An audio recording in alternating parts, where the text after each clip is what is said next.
Hello everyone, I am Coach Sean. I'm a certified life coach from the Life Coach Training Institute from Dallas, Texas, USA.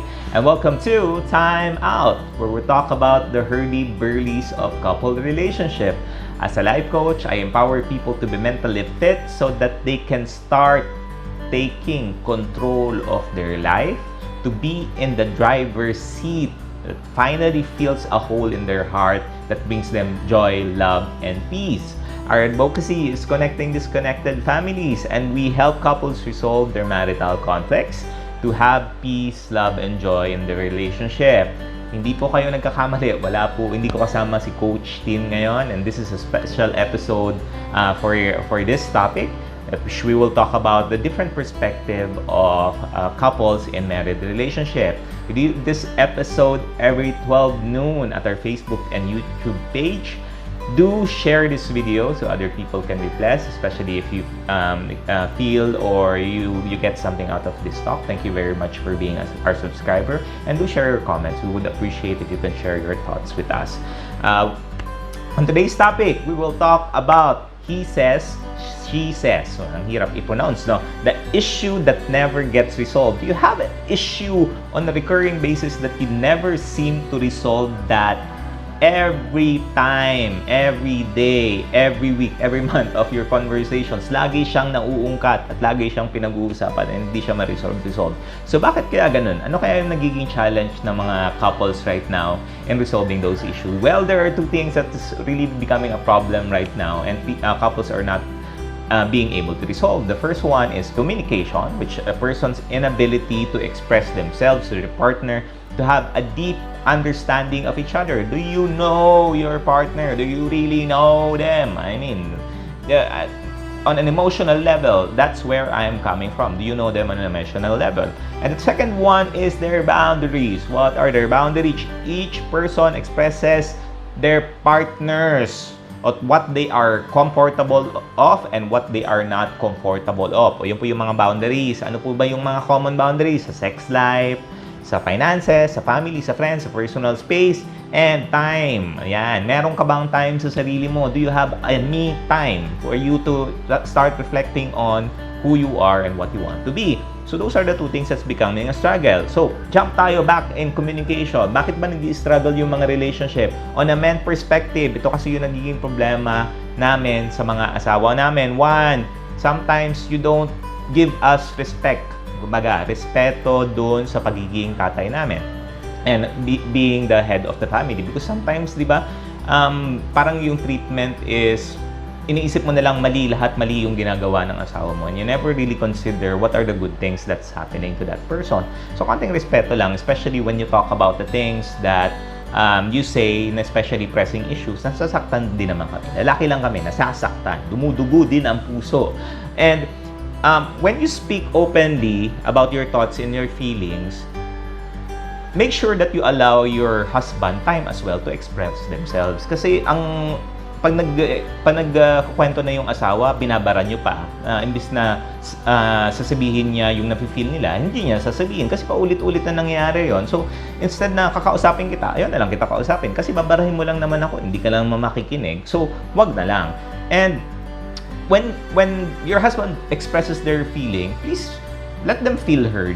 Makinig kayo, acknowledge it kung ganun talaga, and reflect on yourself as well. Kasi baka naman may problema sa iyo, may problema din sa kanya. Kasi kung okay naman yung relationship niya, dapat wala nagiging problema. You're always able to resolve those conflicts that you have. And listen to each other. Pag nag-usap na kayo, listen to each other and create a compromise. Work on a compromise para ma-resolve niyo yung issue yon. And really start working on it pa isa-isa lang. Too common yun ang observe ko. Sa sobrang daming issue, hindi na nila nire-resolve yung mga issues nila kasi lahat nila gusto sabay-sabay ipag-resolve. Pa isa-isa lang. Focus on one thing at a time. Pag na-resolve na siya, move to the next topic. Yun ang kailangan doon para may structure and focus kayo doon sa energy na i-spend nyo.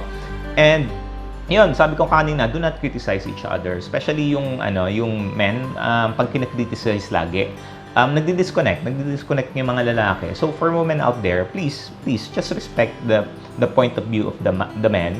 I'm not saying that the man is right or wrong. The important thing there is you are able to support them. Be supportive, feel supported, and give support kasi pinagdadaanan yung tao, and there are some things that that person has in his past life that he hasn't experienced that he's trying to experience right now, but you should be there along the way for that journey, at naiintindihan nyo dapat. Hindi nyo dapat sasabihin, oh, tanda-tanda mo na, ginagawa mo pa yan, and so on and so forth. No, give this person time to breathe and really support this person to do the right thing, not the wrong thing. And lastly, celebrate success of the companion. The accomplishments that you have, especially if you're able to resolve some issues, dapat celebrate it. Talk about it, reflect on it, tawanan nyo na siya, then move forward. Next naman kayo dyan. So that's specific to the communication, especially with the men.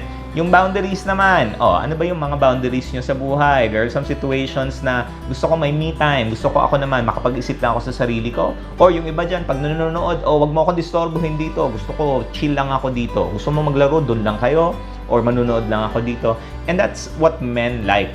Alam mo yun, they are empowered to just do the things that they want to do on their own time.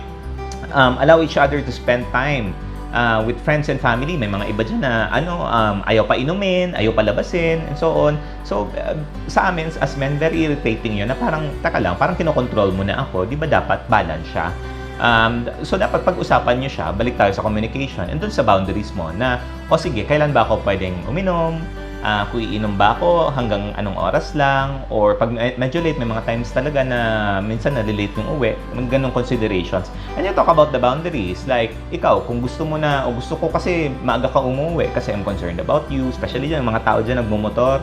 I know that your wife are concerned about you, and especially dun sa safety nyo, and be considerate as well for the men. But for the women, yun talaga yung gusto namin.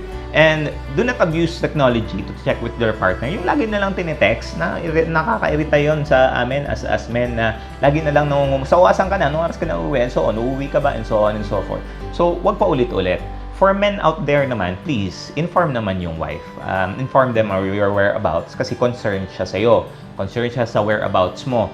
Kung may mga trust issues kayo dyan na kailangan yung i-resolve, then that's the thing that you need to talk about as well, then the boundaries, para nagkakaintindihan kayo. Babalik tayo dun sa communication. And trust each other when that your partner checks in, andun talaga siya. Again, any relationship is built with trust. If trust is not present, then obviously there's always gonna be uncertainty. So kung wala pa doon sa preventive side, please trust that person when that person checks in. Pero kung andun na sa intervention, then babalik tayo dun sa communication na kailangan pag-usapan kung saan yung nagiging challenge.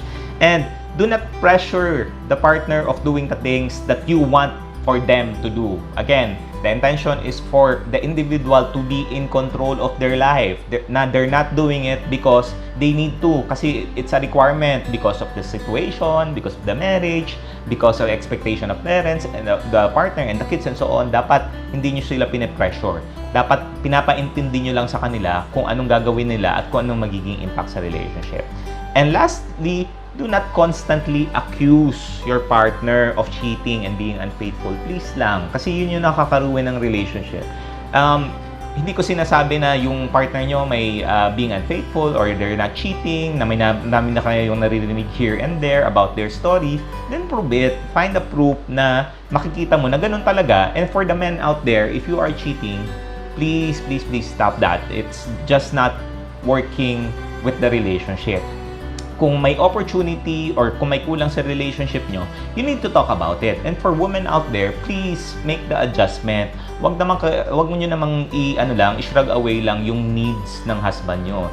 Your husband always have a lot of needs that he wants and he needs to be satisfied. And you should be the person who should be satisfying your husband. Kasi ikaw lang naman yun, ikaw lang yung asawa. And no other person should be doing that. So, me closing this is, for men out there, sometimes mahirap i-share yung feelings nyo sa asawa nyo, diba? Because you're always gonna feel that there are some point na may rejection and there are judgment. And I do understand where you're coming from. But on that perspective, hindi dapat siya nagiging way na for you to find resolution sa ibang bagay. So, having a real conversation and talk about the boundaries and decluttering those is very critical for women to understand. yun ang kailangan, paintindihan sa asawa on a neutral, walang judgment whatsoever na ito yung gusto mo because ikaw yon. For women out there, pag nakikinig kayo, please understand. Wag nyo agad na isa-shutdown yung asawa nyo kasi yung mga asawa nyo, mahal naman kayo niyan eh. Kaya lang may hinahanap lang talaga sila na hindi na ibibigay sa current relationship. And the question there is, what do you need to do to resolve that? Na ibalik yon, na para ma-rekindle yung time na, di ba, very happy kayo, lagi kayo nag-uusap, and you're always with one another, and you're always open about the conversations emotionally. So think about it. When was the last time that you really had a deep conversation with your partner and talk about your feelings, your emotions, and especially the boundaries of the relationship? So that goes for you twofold, for the men and the women in each marriage. Na talk about it. If you need help with the current issues or the struggles that you have in your relationship right now, we are offering our services to you as a life coach. We are very different with counseling. We are not marriage counselors, but our focus here is for you to understand your relationship right now and move forward in creating that better relationship for your own. Because at the end of the day, you are the ones in control of your life and you are in the driver's seat. No one is the one dictating that for you. So that's it for me. I'll see you again next time. So thank you very much. Bye!